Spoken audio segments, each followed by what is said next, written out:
Access code accepted. This conference is being recorded. Q&A session started. We're going to have a very special presentation by Celeste Drake, who is the Trade and Globalization Policy Specialist for the AFL-CIO. Because in spite of all the work that we have done as organizations and as activists, there are still many members of our community who did not get the memo on the TPP. So our special guests tonight are going to be Celeste Drake, Adam Weissman, part of our call planning team, will be speaking. Nancy Price from the Alliance for Democracy will be talking about TPP-Free zones. Dr. Margaret Flowers, popular musician, will be talking about upcoming and future actions. And Liz King of Move On Boston is going to be talking about some possible actions that we can do. I want to make sure that everybody that is in the meeting room knows that in order to get the audio, you're going to need to dial 605-562-3140 and then enter in the PIN number 951146. As I said, I'm Andrea Miller, and I'm with People Demanding Action. You can write to me directly at andrea@peopledemandingaction.org. Now, our call norm, all the audio comes on the phone only. You must call in. Do not use your video camera. Some of our folks that are in the meeting room have very low bandwidth, meaning they're calling in on slow lines. If we run the meeting room video, that really, really slows down their ability to see this webinar. So no video, please. We are going to record this call, and about 20 minutes after the call is over, I will be posting a link on the website, and then Tom will get that audio link on the Facebook page. So you will be able to listen to the call if there's anything that you've missed. We do put the calls in Q&A mode so that we eliminate as much background noise as possible. We are going to ask you, if you're in the chat room, keep your chat messages on topic and very professional. One of the other things that you will be able to do, you're already using the chat room. There is a share button at the bottom right of the meeting room, directly below the list of members that are in the room. You can click on that button, and from there, you can download the past PowerPoint as well as this one. You can also get the PowerPoint from peopledemandingaction.org, download TPP, and then every call has its own folder for every week. There is a very large team of people that puts these calls together. Tom Hotchking is our technical advisor. He's with Move On in Pennsylvania. Tom also is our global TPP team Facebook manager.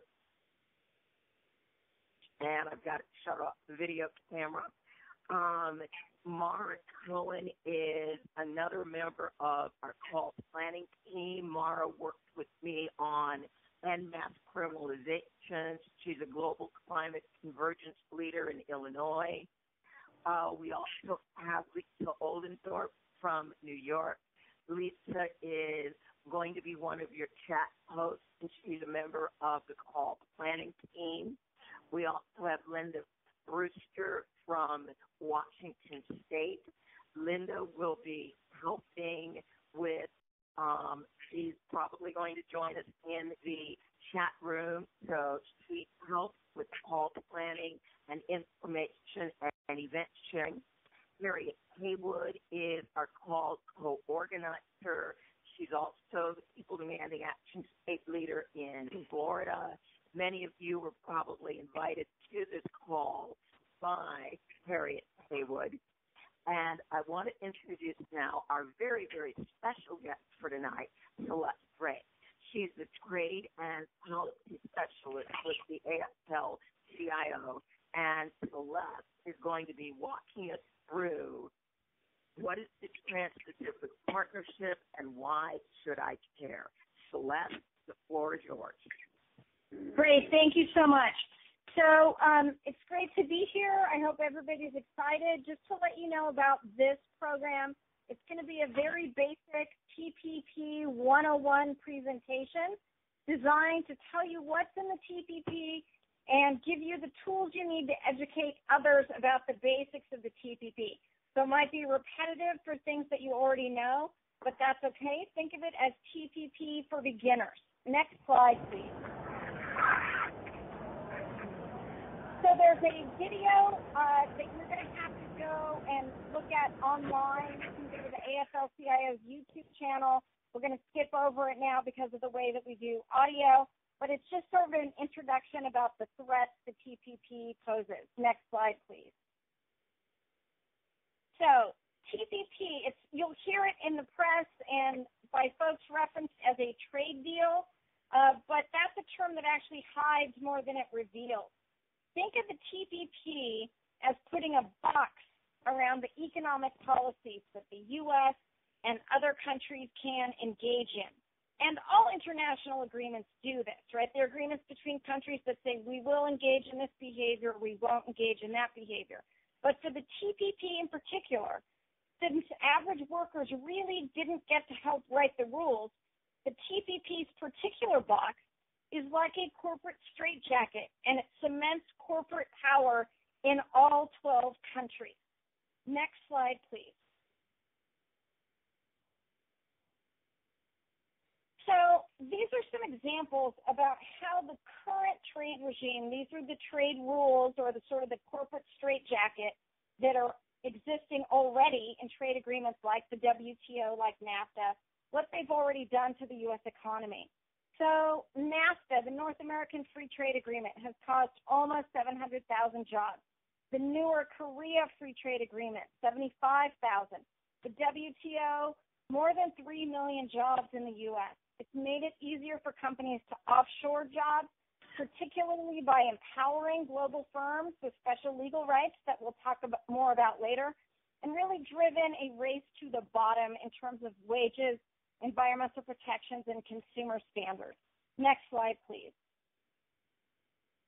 So let's be clear. Those who have the current political and economic power, not just in this country but in the world, they want the TPP to pass. They want it to become law. And the easiest way for them to do that is to the extent that they're ever faced with criticism by folks like us, they want to discredit us. They want to portray us as backwards, protectionists, isolationists, anti-trade.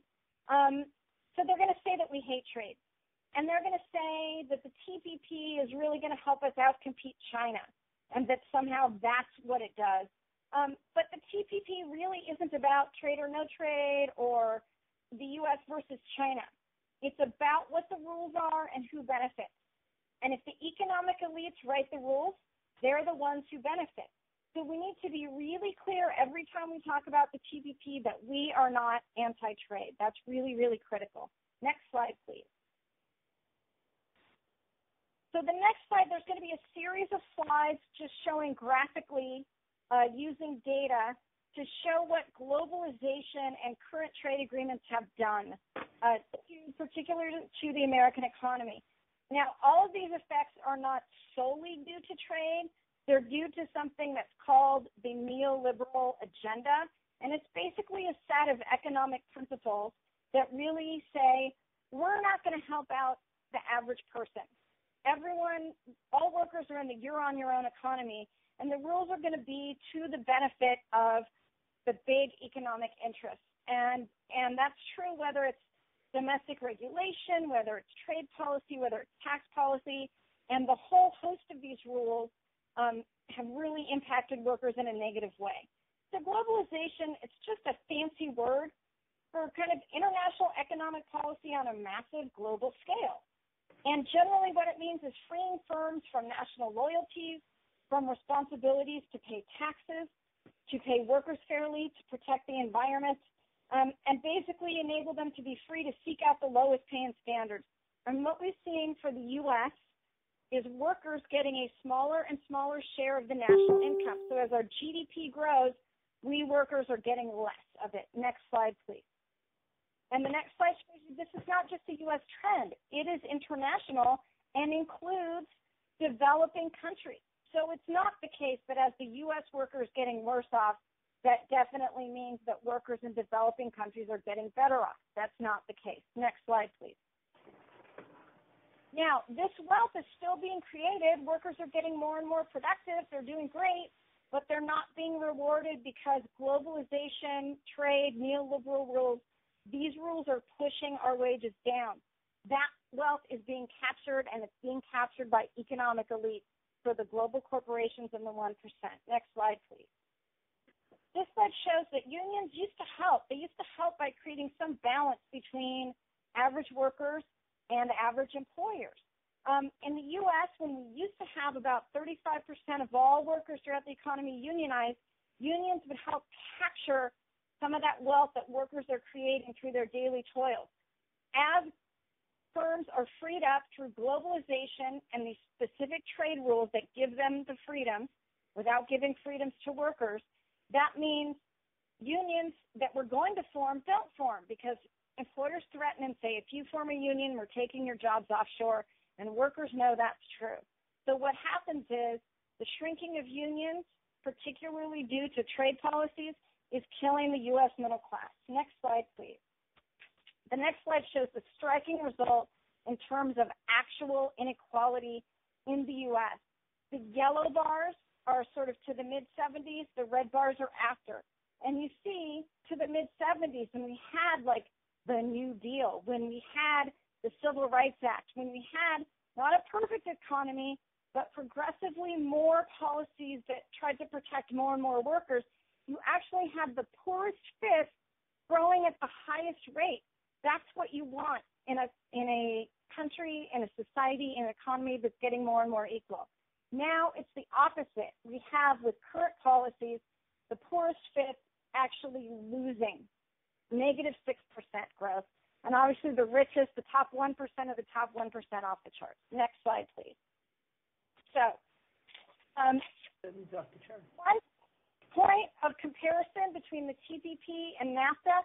NAFTA doesn't work for everybody because not everybody knows NAFTA. We may be on this call as activists, but not everyone else. But you can use it. Even if the person has never heard of NAFTA, you can say.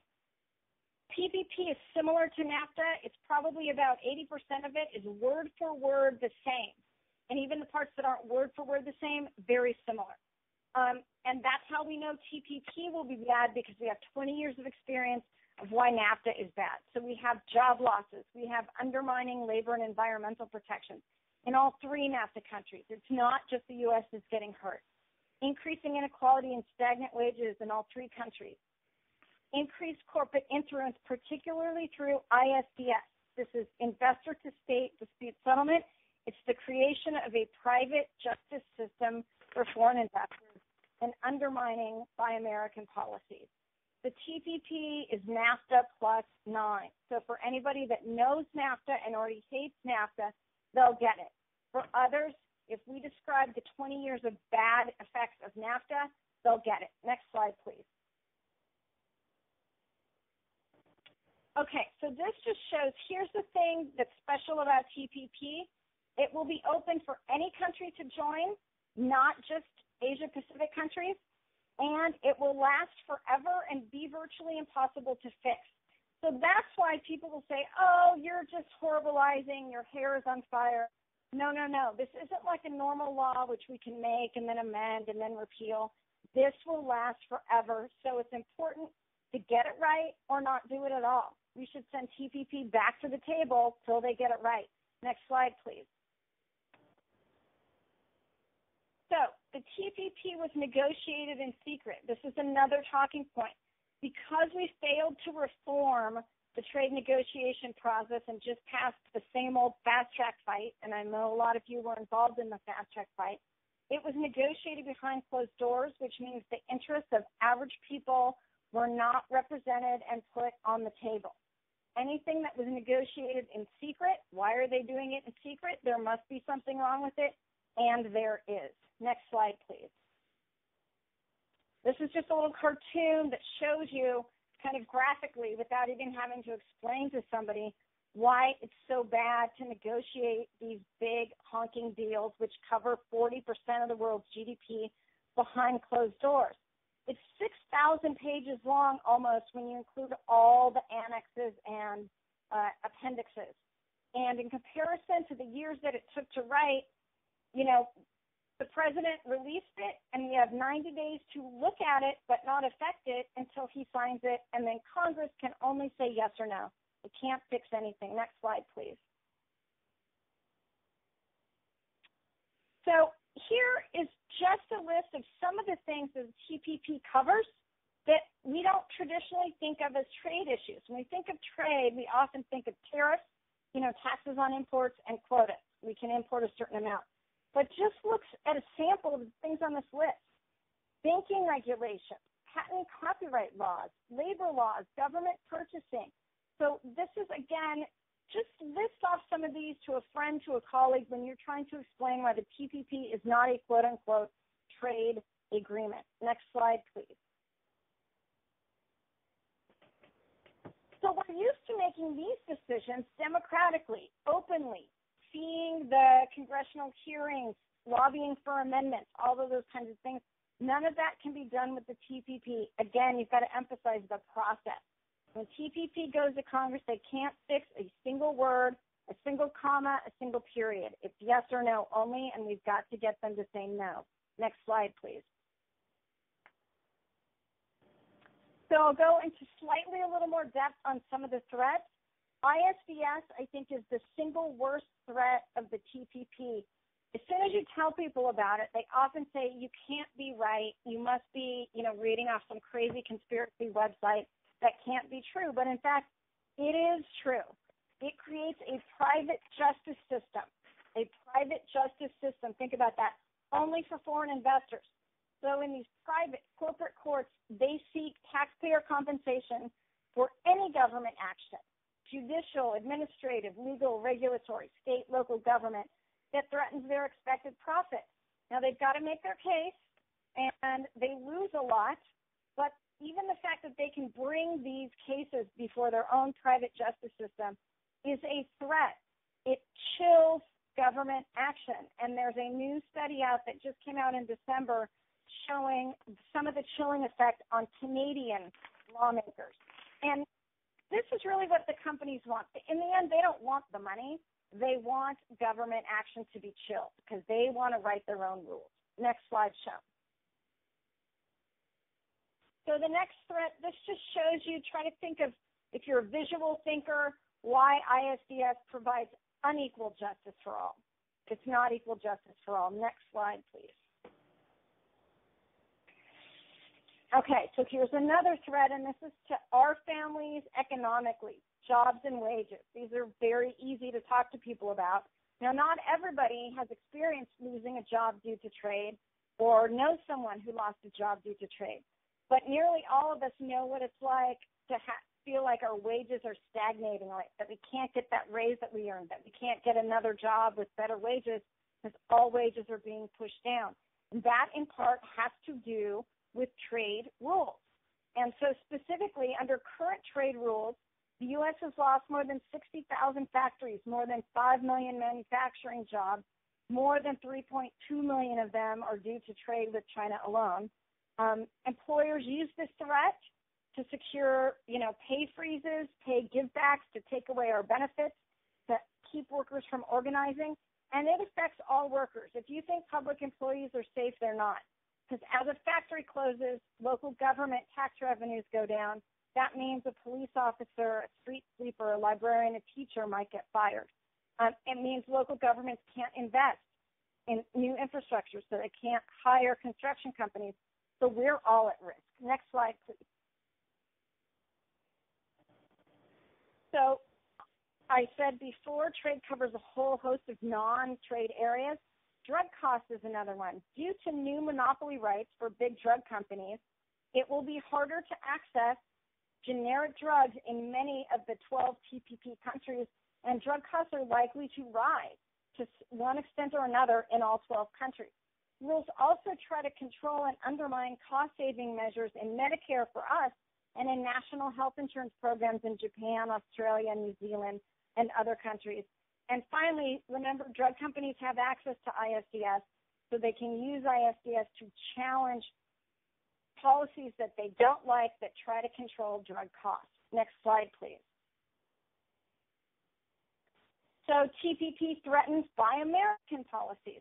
So the U.S. federal government already gave away in the TPP many Buy American policies, whether it's for procurement by the Department of Homeland Security or the Department of Education or, any of these other departments, even some Department of Defense purchasing. And they've agreed to look at opening up state and local procurement within the next 3 years. What that means is we lose some control over the ability to try and stimulate our economy by creating jobs locally. That's gone, and that's a threat. Next slide, please. So finally, I just want to say another threat is that we identify the wrong villain. If we start talking about workers in other countries stealing our jobs, or this really being the U.S. versus China, or da-da-da-da-da, then we lose, because that's not what it's about. The villains here are those global economic elites that want to be free from restrictions and rules. So capital is global. We have to be global. We can't see other workers in our position as the threat. They are our allies in this fight. Next slide, please. So this is just a list of additional threats that I didn't go into in depth, but we have to think about, the TPP is 29 chapters long, 30 chapters long, and it's got threats to our economy in all of them. And the primary thing is we're going to have less local and national control over what we want from our economy, and there's going to be more corporate control. Next slide, please. So these are just some ways to put it locally to have, as you tell people about the TPP, how could it affect us locally? Foreign firms could use the ISDS, this corporate courts, to challenge big box laws designed to keep abusive employers out. A foreign investor could challenge a decision to deny a permit to a dangerous or toxic facility. A U.S. company won such a case against Mexico because the local government did just that. They could challenge a local minimum wage increase. Your county government, after the renegotiation of the procurement policies, might not be able to prefer products from your state. So there's a lot of local impacts. Think about those. Next slide, please. So here's what do I do now? First thing you're doing, you're learning about this, you're talking about it, learning about it. You need to talk to others about it. So to get on the text activist list from the AFL-CIO, you can text TPP to 235-246. You can get involved in state and local campaigns like you're going to hear about from the next speakers. You can call your member of Congress. We don't know yet when the vote is coming, so it's a little bit soon to be thinking about, the vote being tomorrow. But we need to be ready, and we need to be ready. And the first thing to do is to make sure that we've activated all the people that we can activate to help us, because the only way to overcome organized money is to have organized people. And so I appreciate your listening, and I'm happy to answer questions. Thank you very much, Celeste. That was incredible. If anyone has a question for Celeste,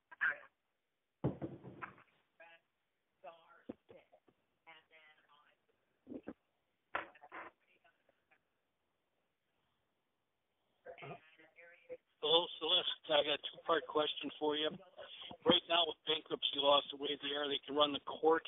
These companies can run the court and get all kinds of protection. How will TPP magnify that and even make it worse? And the other question is, I've been talking to numerous union people up here in Upper Michigan, Upper Peninsula, and the membership has no idea what TP is. And I was wondering if, in your travels, if you could get something out to the leaders of these organizations that they can inform their membership what's about to hit them between the eyes. Thank you, Celeste, for everything you do. Sure, you're welcome. So for the first one, how will TPP? So we already know, right, that in the U.S. there's already so much corporate control and influence, and particularly in the courts.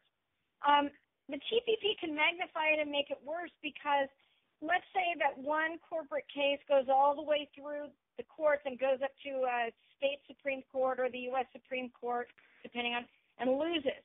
If it's a foreign investor, they can then go back and get another bite at the apple. They can go to the private justice system of ISDS and say, the U.S. courts were unfair to me. I want you all to hear this case. So they get another advantage that even U.S. companies don't get.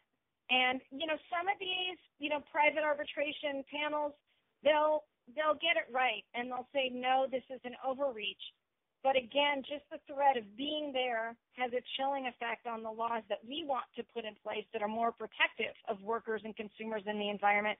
And secondly, when they get it wrong and they say, yep, you're right, you were treated unfairly by the U.S. government, then that not only is our taxpayer money going out the window, that serves to chill other governments because they say, wow, the U.S. just lost a case. Think about what we shouldn't do because we'll get another threat. So imagine it wouldn't exist for anything else. Workers don't have this private justice system. The environment doesn't. So it's just really out of line. And the second question is, I invite you to email me directly if you'd like to, cdrake@aflcio.org with the information. I'm happy to, we can provide information. We've got lots of fact sheets. If you go back one slide, the AFL-CIO website has lots of fact sheets and information. Folks can use this slideshow if they want to and run through it themselves. But if you let us know, what kind of group you're talking about and how we can get the word out to the membership, we're willing to help in any way we can. And I just have to talk to my campaign and field folks and see what would be appropriate. But we would love to have as many groups work together and local affiliates of unions or local environmental clubs or whatever it is. We want to get the word out. So please let us know, and we'll figure out some way that we can help. Great, Celeste. Caller at area code 250. Your line is open. Thanks, Andrea. Celeste, that was a very good presentation, and I'm wondering if the AFL-CIO might be interested in helping to set up a vetting panel that can look at the performance of some of these phony arbitration tribunals that are dealing with investment right now, such as insurance councils and things of that sort that are giving whitewash results. If we had a way to get people from various unions to put direct questions to some of these tribunals that exist right now that govern investment, and if we can show that they're just absolute shams, wouldn't that be a useful step in this process strategically? And again, I invite you to email me directly. I think the problem is that these panels are ad hoc, so they don't sit there all the time. It's sort of 3 new random arbitrators on each case, so there's not really a body to direct these questions to, but we are definitely reviewing the research that's being done. We write up cases that we hear about and why we think they're bogus. And we are willing to do whatever it takes to get the word out about this. It's difficult sometimes in the U.S. because the U.S. hasn't yet lost a case. And we just have to get the information out about how the egregious cases that other countries have lost and make clear to everyone that when USTR says we're safe because we've never lost a case, that's not a guarantee of future victories, and the U.S. will eventually lose. And the question is only sort of when, and for how much. Thanks, Celeste. I've got another caller at area code 316. Your line is open.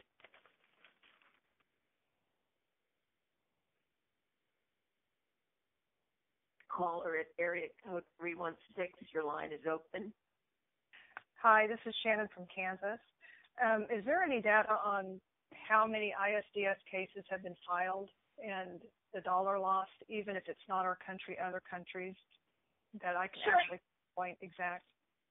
Yeah, and I can look up a link or somebody else can and post it in the chat box. But according to the UN, there's about 600 cases have been filed in the history of the system, and the first case was filed in 1994, and it's growing exponentially. So we expect more and more cases to be filed in the future. And those are just known cases. In some of these systems, the U.S. now has a fully open system, but in some of these systems between two countries, the cases are totally secret. So we know it's more than 600. We just don't know how many more. We also know that on average, governments win the cases about 35% of the time. The investor wins about 30% of the time, and then the rest are settled. And settlement usually means some kind of a loss for the government because it either decided to partially or fully repeal the law or partially pay off the claims that the investor was making. So even though it's not that the panel determines that the country loses, a settlement means the country loses. So about 65% of the time, the countries have to give up something. And in terms of the payoff, I believe that the total losses under NAFTA, so the losses by Canada and Mexico so far, are something on the order of $450 million. But there are other cases that are far higher. Ecuador lost a case for $2.3 billion with a B. Poland settled a case for about $2 billion. So there's a lot of money at stake in some of these cases, and we can get you that information. Thanks, Celeste. Susie, your line is open. Susie Chatnoff. Hi. I missed part of that question you were just asking. You may have answered this, but I have two questions. One, wasn't the dolphin-safe tuna and the country of origin labeling ISDS losses for the U.S.? That's my first question. And my second one is, I needed clarification on when an ISDS tribunal rules in the favor of the corporation and imposes sanctions. Are those sanctions ever taxpayer fines? Thank you. Okay. And the last question, are the sanctions ever what?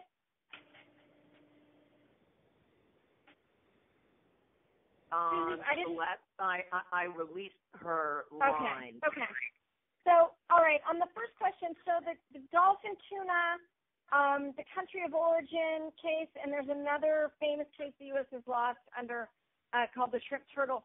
Those are all at the WTO level. So those are not ISDS cases. Those are what are called state-to-state dispute settlement, or SSDS.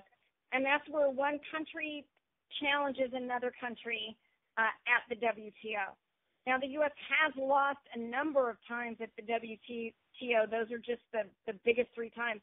When you lose at the WTO, the country can either change its law or have tariffs hiked on it. So, for instance, when the U.S. keeps losing to Mexico on the tuna dolphin case, or when the U.S. keeps losing to Mexico and Canada under the cool case, the U.S. can change its law, or Mexico and Canada can raise tariffs on the U.S. The U.S. has chosen each time to change its law. Those are not the same as ISDS cases, but they are examples of how these trade rules put a box around our democracy. Now, in terms of the ISDS cases where the only thing that the panel can do is order a monetary payment, that comes out of the U.S. taxpayer, the general fund. So it comes out of all the money that we pay to our government. And people have asked, well, what happens if a country doesn't pay? And Argentina is in exactly this position. It has lost several cases. It doesn't think the system is legitimate. So in some cases, it hasn't paid. And what happens then is that its property that's located in other countries is subject to seizure.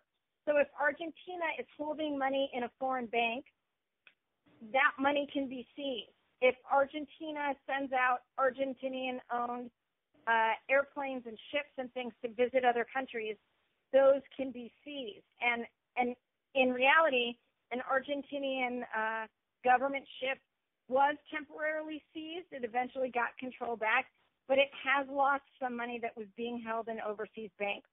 So it's hard for a country to just say, I'm not going to pay. Thank you, Celeste. Paul, your line's open. Go ahead. Hi, Celeste. I think you just answered my question because you explained what a state-to-state dispute settlement was, and that was where I was wondering about. So thanks for that. Sure, no problem. And I think, the state-to-state is definitely a threat.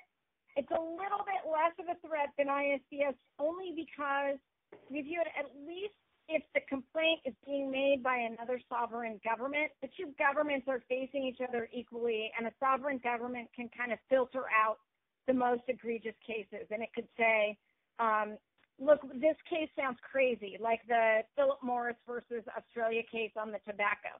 A government could say, no, we might want to enact tobacco laws, so we're not going to push that law. But still, we have to realize that it's a threat, and that if we want country of origin labeling, which we should have, the real threat isn't necessarily state-to-state dispute settlement. It's what are the rules that these panels are interpreting? And that's part of the problem with the WTO, is that the rules are totally unbalanced and totally in favor of producers who want to be free from restrictions and want to produce in any old way, and they're not favorable towards workers, consumers, or any other interest. And that's the problem, is really unbalanced rules. Thank you, Celeste. I believe it is Vera Gold. Yes, Vera in San Diego. Yes, my question is, in addition to factory jobs, my understanding is under TPP that even with infrastructure jobs, projects in the United States, that there's a provision whereby a foreign contractor can come in, bring in labor from his country, the country of that contractor, and pay the wages that are prevalent in that country. So bringing someone in, workers from Vietnam to build a highway here, for example, they basically could pay the wages that are paid by in Vietnam while they're building infrastructure projects in the United States. Is that accurate? I've heard that's one of the provisions. That's, Sarah, good question. That's not accurate, but it is something that we need to keep an eye on. The other 11 TPP countries did make commitments to each other to allow certain levels of immigration as a part of the TPP. And for some of those countries, the commitments they made are very broad and will allow, bringing in various, including construction workers, to another country. Now, they don't necessarily agree to allow that worker to be paid the wages of his or her home country, but that's something that Europe has been dealing with under the European Union, separate and apart from any trade agreement.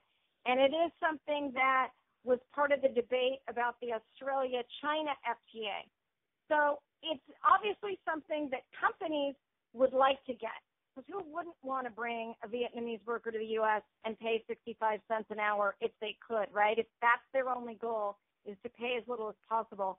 So we need to keep an eye on it, because the TPP, if it were passed, would be open to further negotiations on the immigration commitments. But that's not something that the TPP currently says. All right. And our last question is going to be Jim. Celeste, this is Hugh Campbell from Union, New Jersey. To your knowledge, are these awards, ISDS awards, taxable to the companies? And the reason I ask is if they're not taxable to the companies, you have representation without taxation. That's a great question. I don't know, and I would think it would have to.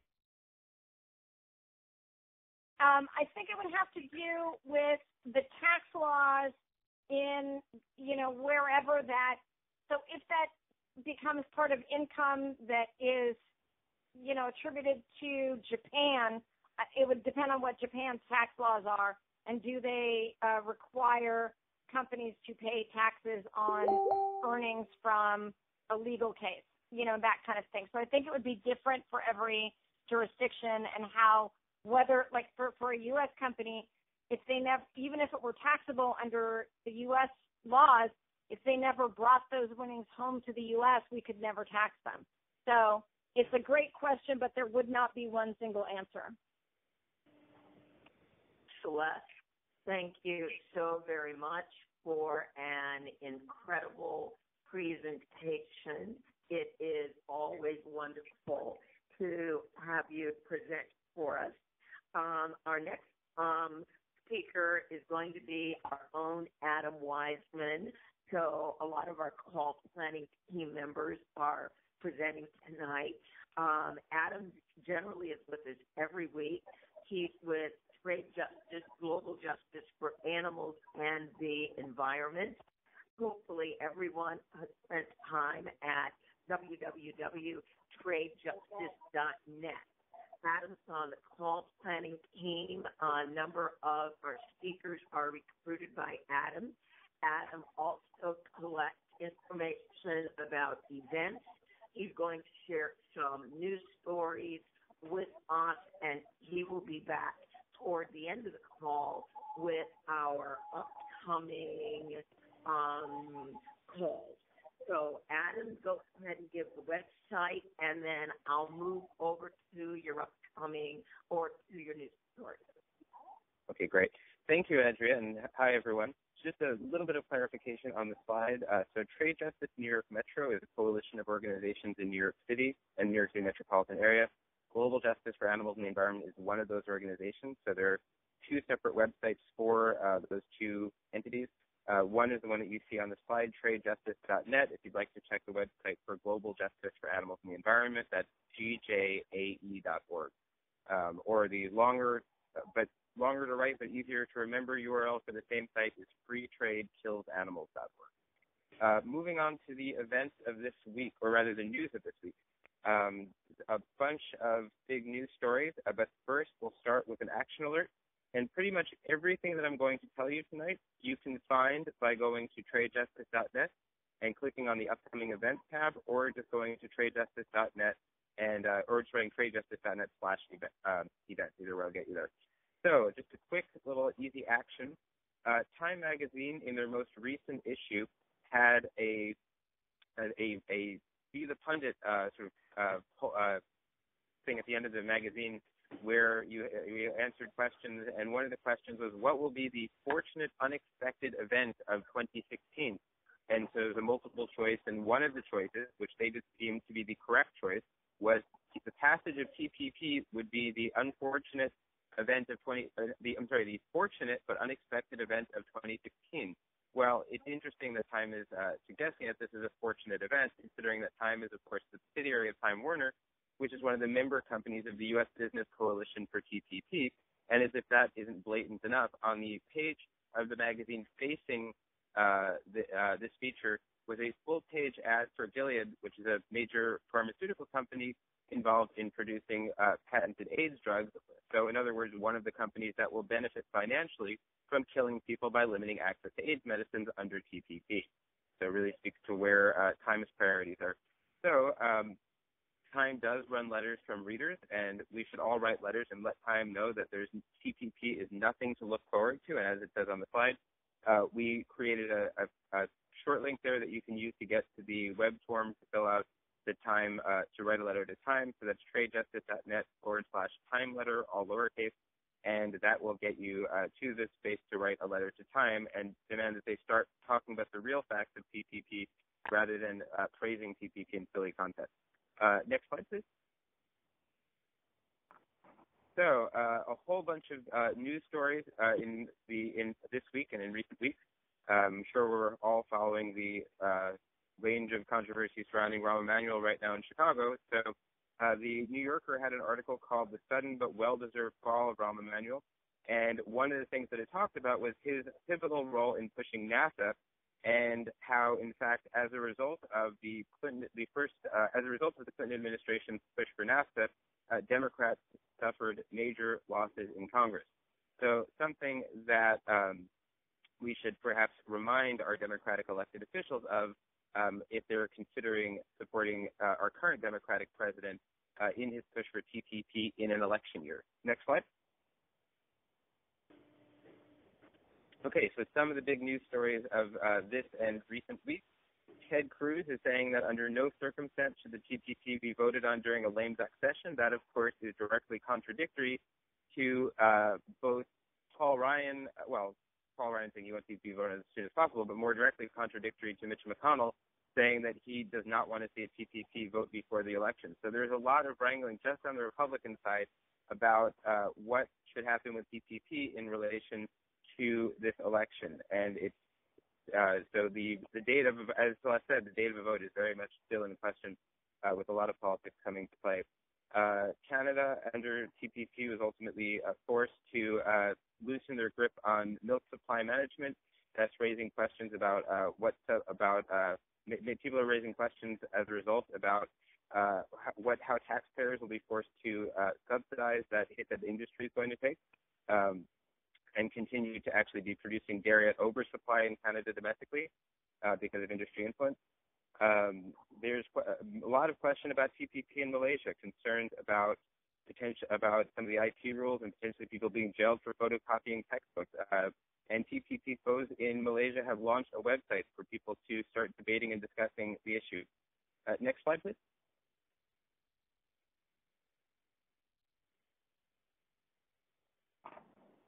If we can advance to the next slide.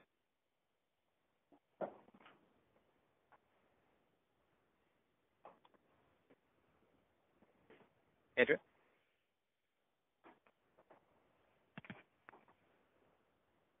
Okay, I will just see. I can back Andrew? up one if you want me to. Oh, yeah, well, Tim, I think there was, maybe go back one. Okay, was there one in between? I thought there was one in between there, but maybe there wasn't. There should have been another news slide. Okay, that's odd. Okay, so let's, just give me one moment. Thanks, I will adjust. Okay, well, let's go ahead with these opinion stories. So just a couple of the big major opinion pieces that have come out recently. There's been a bunch of pieces by Jim Hightower, who of course has joined us on these calls in recent weeks.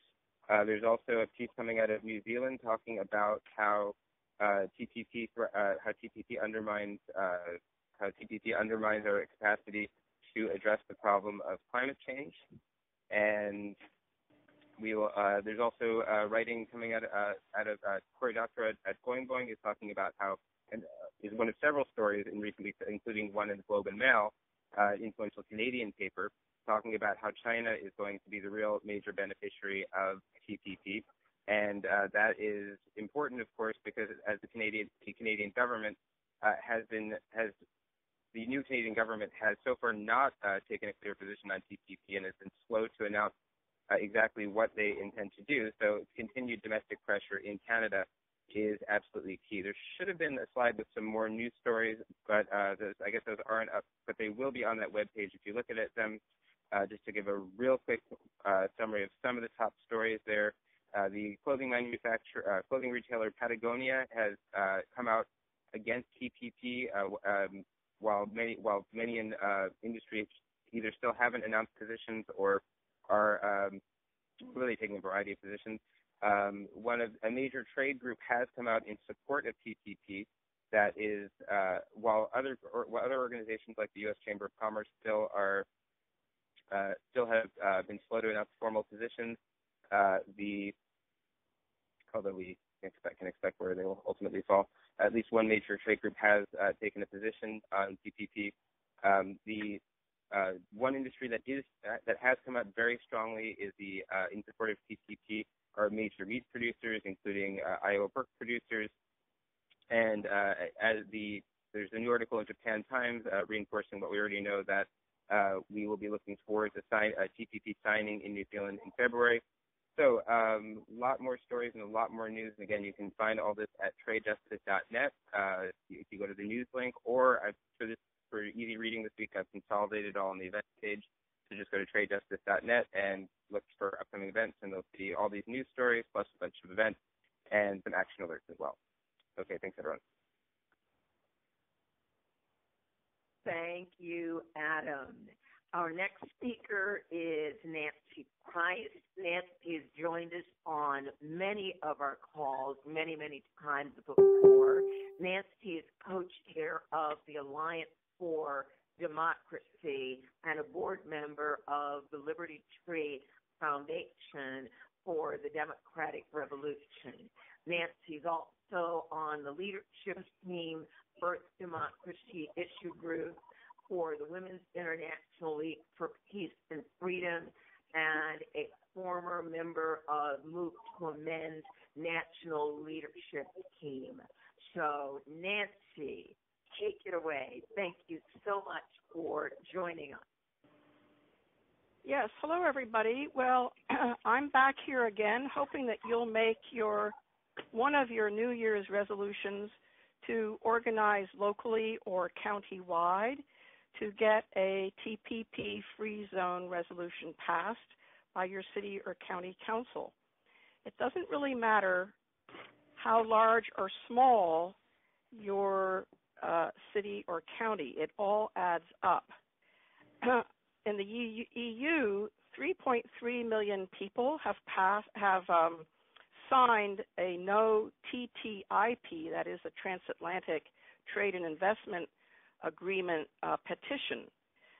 But New York City passed a no fast track, no TP free zone resolution last spring, and New York represents a population of 8 million. Therefore, you can see how quickly the numbers can add up. If you would just go back to that quickly, Andrea, I'm so sorry, how quickly those numbers add up. So I'd like to direct you to the Alliance for Democracy website that you see there. Right on our home page, you will see listed various tools for working on your TPP free zone resolution. You can also go to www.tppfreezones.org. But I want to direct your attention to our at the www Alliance for Democracy website, the home page. There's both a handout for local and county council members, as well as one for your congressman. There's also some posters that you can download and use. Next, please, Andrea. Now, the point is that this is an excellent way to begin to educate at the local grassroots level. The Alliance for Democracy, AFL-CIO, Sierra Club, and other groups are working to pass local and state resolutions. When you go to our website, you will see a map with only about 12 city and 2 county resolutions passed so far. But this combination of groups is now working on and tracking about 50 to 60 resolutions that have been passed or are in progress. And we've committed ourselves and hope to get to 100 resolutions by the end of January or February. We will not announce these resolutions yet because we're sort of keeping them under the radar, and we want to announce them at the most opportune time and post them to the Alliance for Democracy website at the most opportune time. I want to very briefly make a distinction for you between TPP-free zones versus the no TPP resolution. When the Alliance for Democracy started this campaign back in the fall of 2013, immediately Dane County, Wisconsin passed a TPP-Free zone resolution, which is our model resolution. What that means is, in the resolution language, keeping in mind that resolution is not legally binding, they said that should the TPP pass, they would come back, the county councilors would come back and consider an ordinance to declare the county a TPP-free zone, and that they would not recognize the provisions of the TPP in that county. Now, of course, we know that ordinances, for example, in Colorado that have been passed to prohibit and ban fracking have been challenged by the state government. But this is precisely what we want. At some point, we have to make very clear who our elected officials are working for the people or for the corporations, and who our local and state and federal government are protecting. Is it the people or is it the corporations?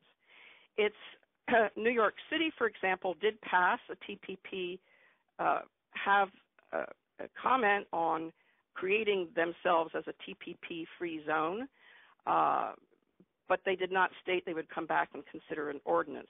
Many of the other resolutions that are posted on our website do not reference TPP-free zone. So that may be a bit harder to include in a resolution. So I recommend, if that is seen to be an obstacle in your city or county, omit it and go for a no TPP resolution. It's very important that we get these passed. The importance is that what I want to point out is that there are two good examples from Richmond, California. They passed one last February that mentions not only the TPP, but TTIP and TISA. So it includes the trifecta of trade agreements that are the next stage of global corporate rule by free trade agreement. The one they passed just in mid-November of this year is more focused on jobs, but also references the issue of climate impacts, of green jobs that can be created by transitioning to a sustainable green energy economy. So those two resolutions that are on our website are very good examples, I believe. Next, please.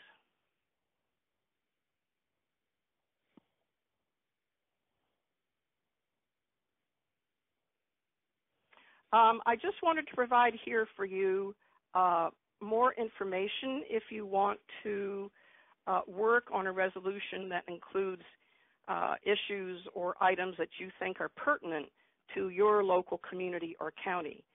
Here is the Public Citizen Global Trade Watch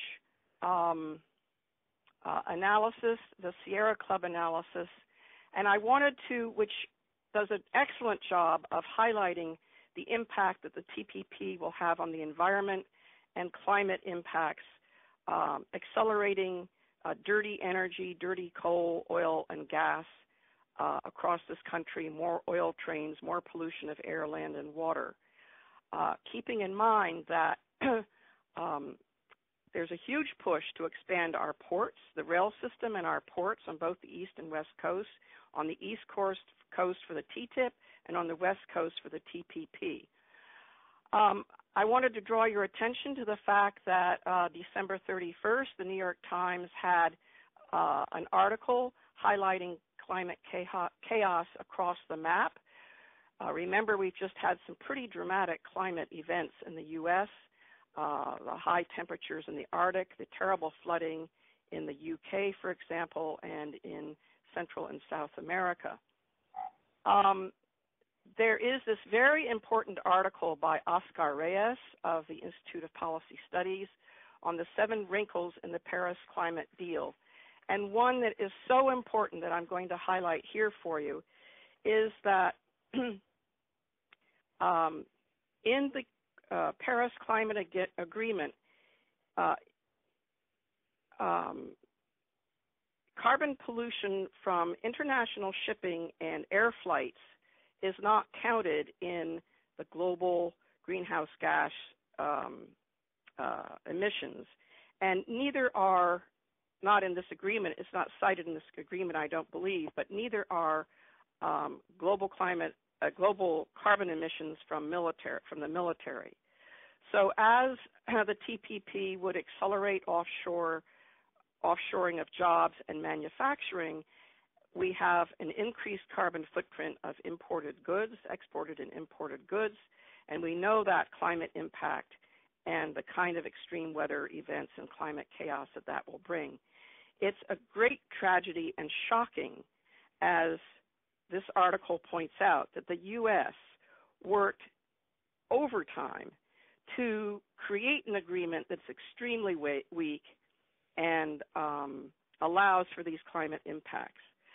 So I hope that people will feel comfortable in calling me. I think maybe I did not add my telephone number here. I will give you now my email address is nancytprice39@gmail.com, and my phone number in Davis, California on Pacific time is 530-758-0726. I will be very glad to answer any organizing or strategizing calls that you have for local or county no TPP or no TPP-free zone resolutions. I think if we can push this forward and make our voices heard by the actions of our elected officials locally, it will be very important. Remember, when you build a coalition locally, be sure you speak to your city or county council members privately first. Be sure they're on board. Be sure they're going to support you. When you go to the city council, remember you're speaking publicly. If your meetings are televised, you have a large television audience. Often the community access TV programs of city and county councils are replayed, so you have an expanded opportunity for audience. And be sure that you organize your commentary to the city or county council and divide it up so that those of you speaking can speak within the time limit you're allowed. It's often 2 or 3 minutes, and you divide your comments up so you get all your comments in. So that is my presentation at the moment. Be sure to make this a top priority of your New Year's resolution. Thank you very much. And thank you so very much, Nancy. And again, Nancy has been with us for the duration. Another person who has been with us for the long term in this fight is Dr. Margaret Flowers. Margaret Flowers is a pediatrician, and she is co-chair of the Maryland chapter of Physicians for a National Health Program. Margaret is also co-director of popularresistance.org. It's our economy, and co-organizer of Flush the TPP. I know a number of people on this call were in D.C. for the fall Rising Days of Action, and Margaret was the co-organizer of that group. I'm going to turn it over to Dr. Flowers, who has some very interesting and informative things to tell us about some upcoming actions and activities on the TPP. So, Margaret, welcome. Thank you, Andrea. Can you hear me okay? Loud and clear. Beautiful. Thank you, everyone, for being on the call tonight. This has been a very informative call. It's great to be a participant. If we could go to the next slide, that would be great.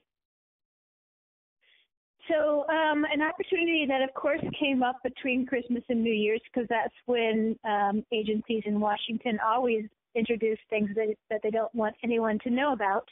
The U.S. Trade Representative Office on December 28th opened up a public comment period to submit comments. Anybody can do this about the impacts of the TPP on employment. Now, employment is a broad topic, so you're welcome to tie anything, any criticism that you have about the TPP into that public comment, as long as it somehow is related to employment. What the great news is that we put out the next day a step-by-step instruction on how to make a public comment, and they update the number every night at midnight. And so as of midnight last night, there were 542 people who have submitted comments to the USTR, and that's significantly more than they typically get on anything. So I expect that many of those comments are from people who are activists opposed to TPP. So things that you need to know, if you can take a few minutes to do this, we made the URL easy for you to follow. It's bit.ly/tell-the-USTR. If you go to that link, it'll take you to the flushthetpp.org website. It shows you how you do the step-by-step instructions.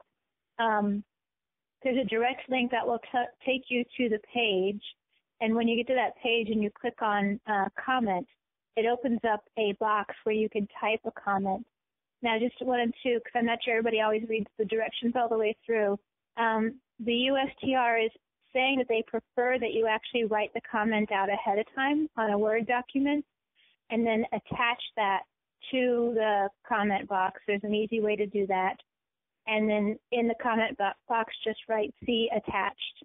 I think that's because they're going to have to print out all of these comments and submit them to the House Ways and Means Committee. So go to bit.ly/tell-the-USTR, click on the link, click on comment, and if you're able to attach your comment. If that's too complicated, you can go ahead and just write your comment in the dialog box and submit it that way. But we only have until January 13th, so please do take time to submit a comment. Only do it once, and then if you can share that with others that you know. We have made some memes that we've been putting out on Facebook and on Twitter. So if you're able to use social media, you can help spread the word. And we're hoping that when labor gets back on tomorrow and a number of nonprofits are back in the office tomorrow, that we'll be able to get this broadcast even more widely and hopefully generate thousands of comments. So that's the public comment period. Let me go to the next slide and talk about some of the other things that are coming up. So this is actually a kind of an older slide, but I just went at the top, it says a movement of movements. And I just wanted to kind of reiterate for people who may be new on the call that one of the things that's so critical about the Trans-Pacific Partnership is that it really impacts everything that we care about. So pretty much any group that you know that's working on local economy, the environment, energy, food, workers' rights, finance, pretty much anything is going to be negatively impacted by the Trans-Pacific Partnership. So this is really an opportunity to reach out to all of the people that you know and organizations that you know to bring us together, because it's going to take really a very significant force of opposition to stop Congress from passing the Trans-Pacific Partnership. This is what experience tells us in the past. It was people out in the streets rising up, in addition to all the other things that we do to contact our members of Congress, to really create this kind of political culture of opposition that makes it very uncomfortable for members of Congress to be able to support this. So that's what we're doing. We're building this movement that takes all of us to do that. And I wrote the hashtag Trade Justice Matters because really anything that you care about is impacted by trade justice. So if we want to have climate justice, we need trade justice. If we want racial justice, we need trade justice, and so on. So 3 things that you can do. One is the boycott for trade justice, and if you go to flushthetpp.org/boycott, you'll get more information about this. We launched it just before the holidays, when people were probably going to be doing a fair amount of shopping, to encourage people to change our buying habits, to over time start to build up both economic pressure, hopefully, but also starting to build the alternative that we're trying to go for right now. And so the the 3 ways we're asking people to buy things is buy things that are used when you can, like electronics. A lot of electronics are made in countries with very poor labor standards. If you can't get it used, try to buy something that's produced locally and hopefully produced locally in a sustainable way that treats its workers well. And then if you can't do that, then to try to buy something that's fair trade. And this is really not about, like, when we say, buy American, buy local, it's not about American protectionism, but it's really that we need to recognize that these trade agreements, and we know they're more than trade agreements, but these agreements drive a global race to the bottom in worker protection and wages and environmental protection. And so it's really about refusing to participate in them and building up the alternative that we need. So that's the boycott. And then the next thing is the President's State of the Union on January 12th. And we already know from the articles that have come out talking about the State of the Union that he's going to use this one, instead of his kind of typical trying to hit on every policy that there is, he's focusing on just a few big things, and one of those is the Trans-Pacific Partnership. So we expect him to be doing a very big, hard sell of the Trans-Pacific Partnership and that. And so we're inviting people to join the media mobilizers and help us to spread out the truth, get that spread out widely to counter the misinformation that we're going to hear. And so a couple of things, we'll be sending out press releases prior to the State of the Union to the press that covers these types of issues with factual information. During the State of the Union, we'll be sending out memes and tweets and Facebook posts and things with factual information. For people who like to write letters to the editors, this will be a great opportunity to respond to the media with letters to the editors, because we are going to also be following what media comes out of the State of the Union and correcting misinformation that we see there. So this is really about a big citizen push working together to counter all of this misinformation. And so if you go to flushthetpp.org and you click on the tools page for media, you'll get more information about how to do this and how to become a media mobilizer. So let me go to the next slide. The last thing is that the President is able to legally sign the Trans-Pacific Partnership on February 4th, and we're hearing in some rumors through some press that they may actually organize a signing on that day in New Zealand, all the leaders of the TPP countries coming together. And so people are already starting to put together local actions on February 4th to protest that.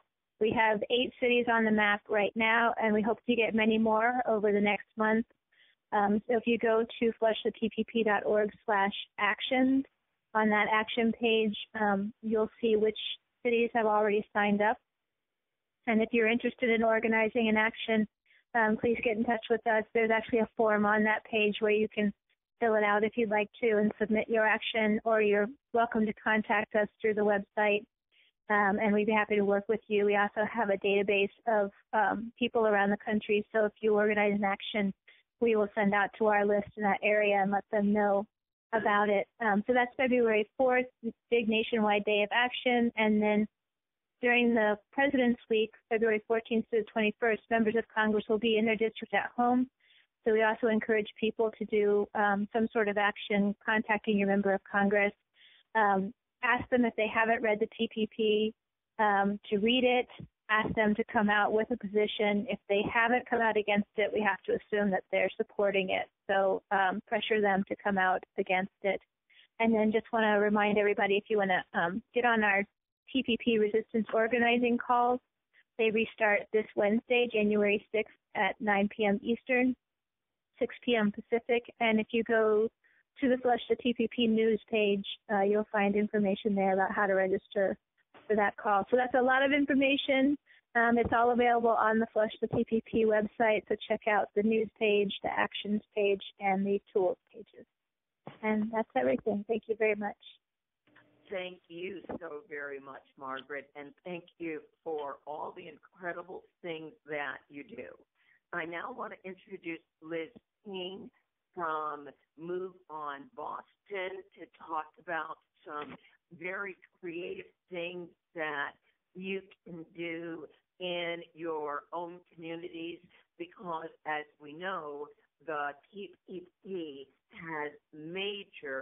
health impact. Liz, the floor is yours. Hello. Hi, Liz. Thank you very much for letting me be on the call. And so the first thing that Boston TPP, we've been working on it for 3 years now, so the last, in November, we got buttons, and everybody's wearing their button, and one of our members, Wendy, she went to her pediatrician and talked to her pediatrician about it because of the button. She came from that call and came back to the meeting and said doctors are really a good place, a good set of people to target, and so because there's so many doctors and so many medical people in this community, because it's Boston, and because doctors and medical people are respected, they're apolitical in general, although that is a generalization, but they do have some clout, and we wanted to impact a different group. And so we made this brochure, which is like a professional brochure. It's there's no WTF, there's no no raised fists and things like that. So the doctors would be all right to have it in their waiting rooms, and also it's very single.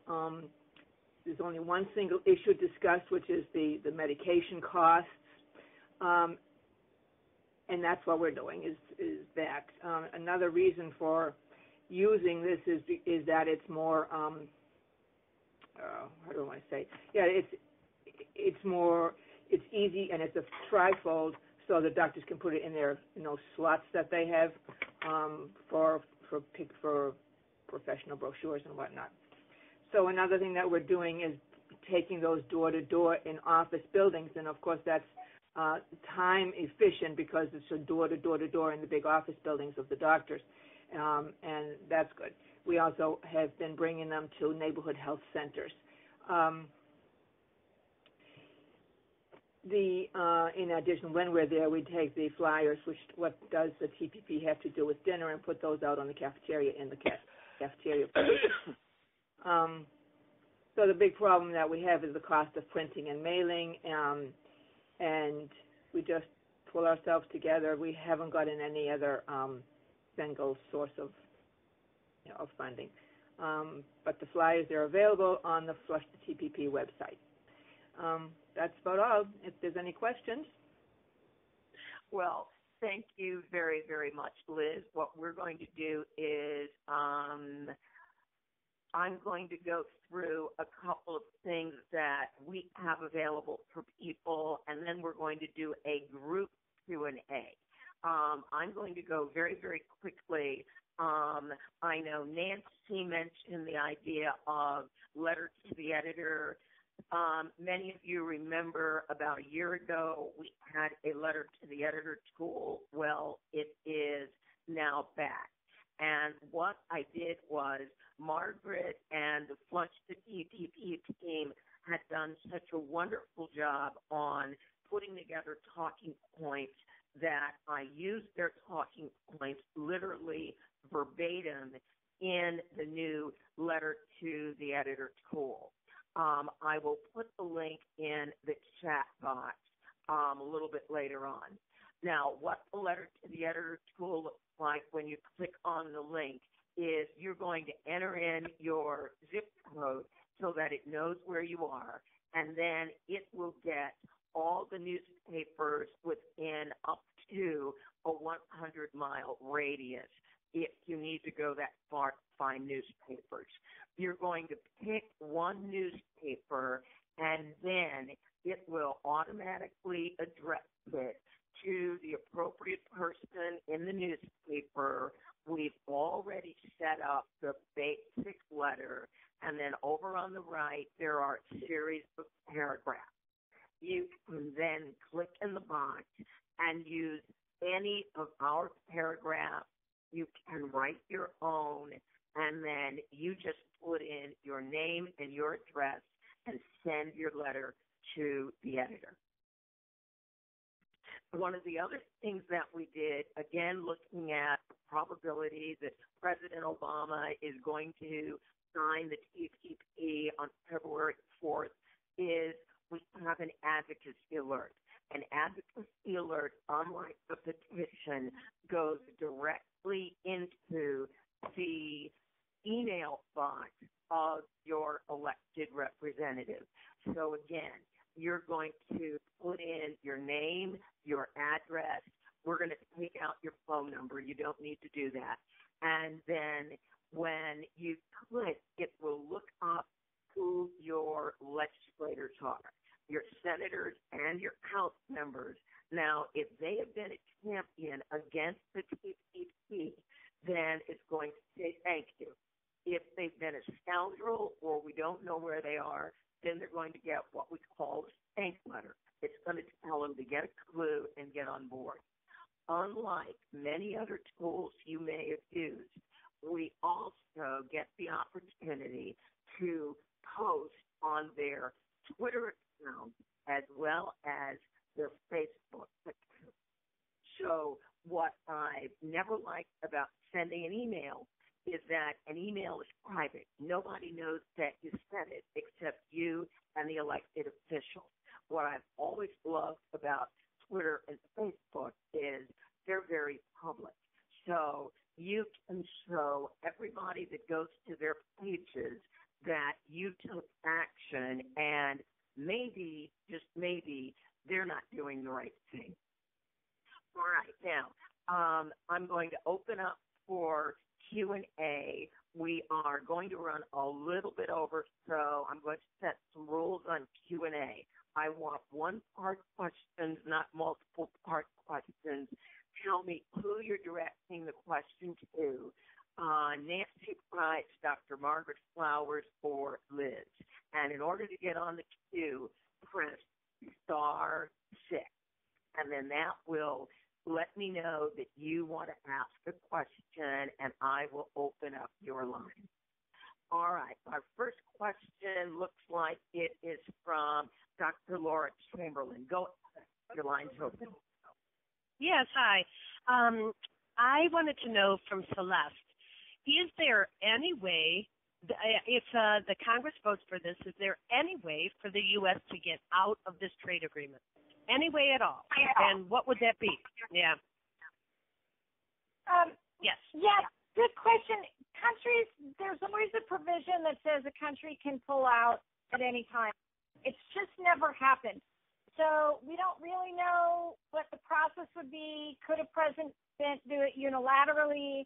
Would Congress have to vote? And even if we did, you should know this, that the investment provisions, the ISDS provisions, hang around like a zombie. Even after the treaty's dead, those hang around for another decade. So I wouldn't count on pulling it out as an option for the future because we've never pulled out of a trade agreement. Let's try and defeat it now. All right, next question. Area code 816. Your line's open. Hello, your line's open. I'm so sorry. My phone was on mute. This isn't so much a question, but it is just a general response to something I heard a couple of times, and I'll be very quick. For nonprofit, you can ask print companies or different businesses that do printing to donate printing to you. That's a really easy way to reduce your printing costs, which are huge. And that's it. What was that? That's true, but many of these folks are activists. They aren't really organizations of any type. A lot of print organizations. I mean, I'm myself just like a single organizer, and there's a lot of if you look at independent printing companies, especially art-focused printing companies, they're pretty social justice oriented, and I get all of my printing done for free. You just have to ask them because they very nice point. A very nice point. Thank you. All right. Caller at area code 707. Oh, that's the Napa Valley. Okay. Well, please go over again the letter to the editor. I've done it before, but I don't have a photographic memory of the steps. So please go over that again, and also your letter to something about the trade organization. Yes. Well, I'll do the letter to the editor tool in 12 seconds, and then Margaret, you're going to talk about writing to the trade representative and sending comments. Our letter to the editor tool, once you have the link, click on the link, put in your zip code, and literally just read what's on the screen. We've done everything for you. When you put in your zip code and then it gives you a list of newspapers, you pick a newspaper and then it will begin the letter to the editor for that newspaper. You can always go back and send to several newspapers if you want, but it's really, really, really, really, really easy. Margaret, I'm going to let you handle the comments to the trade rep. Sure, thank you. So the short link is bit, which is BIT, as in you bit something, .ly/tell the USTR. The USTR is the Office of the United States Trade Representative, and they've asked for public comment. So if you go to that link, bit.ly/tell the USTR, it will have the information there in terms of step-by-step instructions as well as information for you with links to read about it if you want to get more in-depth information. And it also has a sample statement to the USTR that you can copy and paste and add to or subtract however you want to. So I hope that helps. If you have any problems doing it, just reach out to us through the flushthetpp.org website, through the contact page, and we'll be happy to help you. Thanks, Margaret. Caller at another caller in Napa, area code 707. Your line's open. Hi. My question concerns the TPP Commission. My understanding is that it's comprised of bureaucrats that get together to sort of look and see how things are going and make changes. Can you clarify? This sounds rather scary to me, that this is sort of like a liquid document that can be changed. Can you clarify that for me, please? Andrea, do you want me to take this? Yes, Celeste. Thanks. Yeah.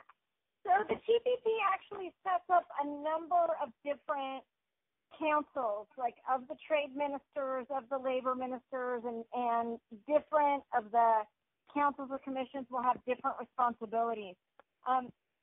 Generally, if it's a major change to the rules, there's got to be the recommendation can't just be made by the council itself. It has to go back and get political approval by the 12 countries involved.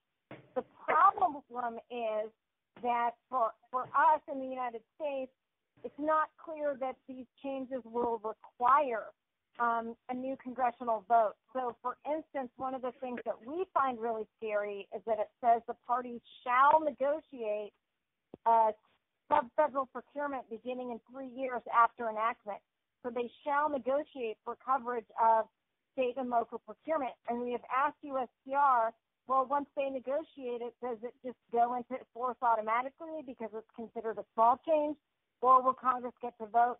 And they said, well, they don't know. So we should be concerned that changes could be made. They have called this a living document, and they expect it to change over the years.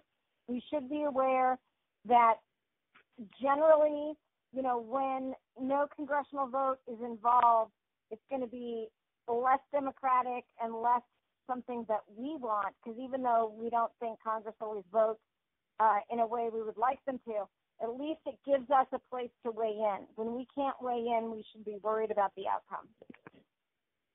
Thanks, Celeste. This is our last question. Area code 815. Go ahead. Your line's open. Okay, I understand that PDA has at their site a place where you can write the letter to the editor. Is that up and available right now? Yes, it is, and I just put the link in the chat box in the meeting room. Okay, thanks. And anybody that got invited to this call, we will put out a blast probably tomorrow, Tuesday at the latest, and there will be a link to the letter to the editor, and there will also be a link to the advocacy alert so that we will be able to pound on the trade representative as well as our elected officials, letting them know this is not something that we want. Adam, close us out with the upcoming calls, please. January 10th on the count. Adam. Oh, I was muted. Sorry about that, I was muted. For people who want the links to these events, again, if you go to tradejustice.net/events, you'll find the links to these calls, or you can go to the Global TPP Team Facebook page and click on the Events tab to get links to these calls. One other quick note before we get to the upcoming calls. There are 2 days left for organizations who want to sign on to the national letter against against TPP. There's a national sign-on letter being coordinated by Citizens Trade Campaign for organizations to unite with a single voice against TPP, and we need to get as many organization names on that as possible.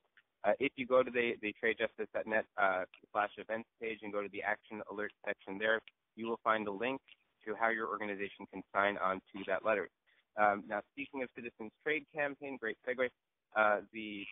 This coming weekend, we're going to be having a conference call in anticipation of President Obama's State of the Union address, where he's expected to make a major push for TPP.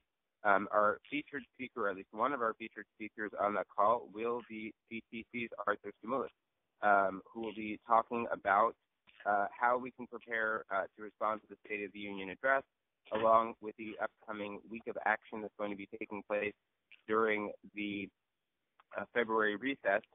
And so that call will really make sure that we can respond effectively to the major propaganda push that's going to be coming out of the State of the Union to move towards a TPP vote. President Obama sees this as his winnable issue for 2016, his point of consensus with the Republicans, and possibly his final major policy achievement. So we expect a major focus on TPP at the State of the Union, and we need to be prepared to respond. Next slide, please.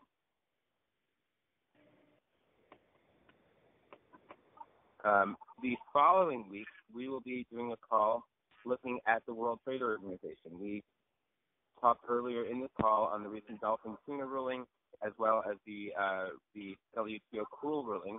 So the WTO is on people's minds a lot lately. Last month, there was a very important WTO round in Nairobi.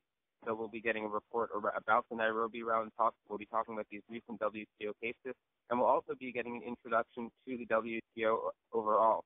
Our guest speaker will be Deborah James, who is the Director of International Programs at the Center for Economic and Policy Research, and is a longtime activist surrounding the WTO.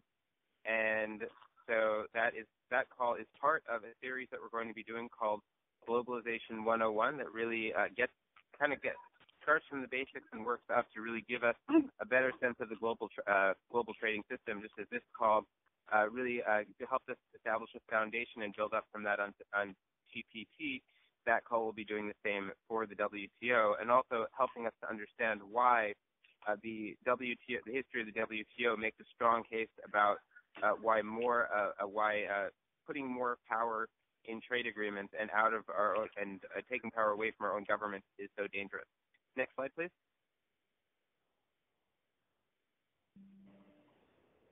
Well, speaking of taking power away from government and putting more power into these trade agreements, on the following call on January 24th, Sharon England Shriek, who's a former Maine state legislator, will be talking, and an expert on free trade deals. She's actually one of the people who is on the formal advisory, has been on the formal advisory committees to these trade agreements.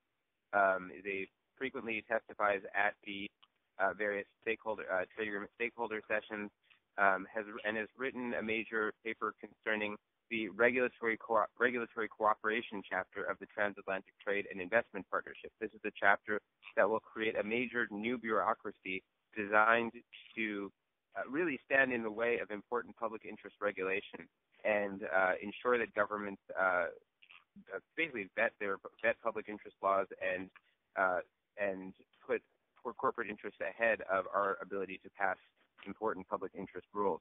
So that will be our call on Sunday, January 24th. And again, for all these calls, you can find out more about them at tradejustice.net/events or by going to the Global TPP Team Facebook page and clicking the Events tab. Please start getting the word out about these calls now. Register for them on Facebook, invite your Facebook friends, tweet them out, send email announcements. Let's really build the audience for these calls.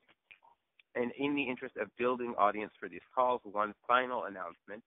This coming Wednesday, the Outreach and Publicity Committee of the National TPP team, the folks that work on building the audience for these calls, will be holding a planning conference call. That's at 7 p.m. You can find the details on how to join that conference call again at the tradejustice.net/events page and on the Global TPP Team events tab. We need more people to join that committee. There's a lot of work to be done to help build the audience for this call. In this critical year when TPP is being pushed for a vote, we need to build the audience for these calls and help build the movement against TPP into a mass movement. Okay, thanks a lot, everyone. All right, and thank you to all of our speakers, Celeste Drake, Dr. Margaret Flowers, Nancy Price, Adam Weissman. It was a wonderful call. There are links in the chat box to the letter to the editor tool, to the advocacy alert. I'm going to wish all of you a happy new year, and let's make certain that we are making a lot of noise against the TPP during the State of the Union when the president tries to sell this to some type of a good deal, and we know that it's a terrible deal. I am turning off. Your conference recording has stopped. And I'm going to give you all an opportunity to say thank you to our Q&A session is over. And thanks, everybody. Thank you.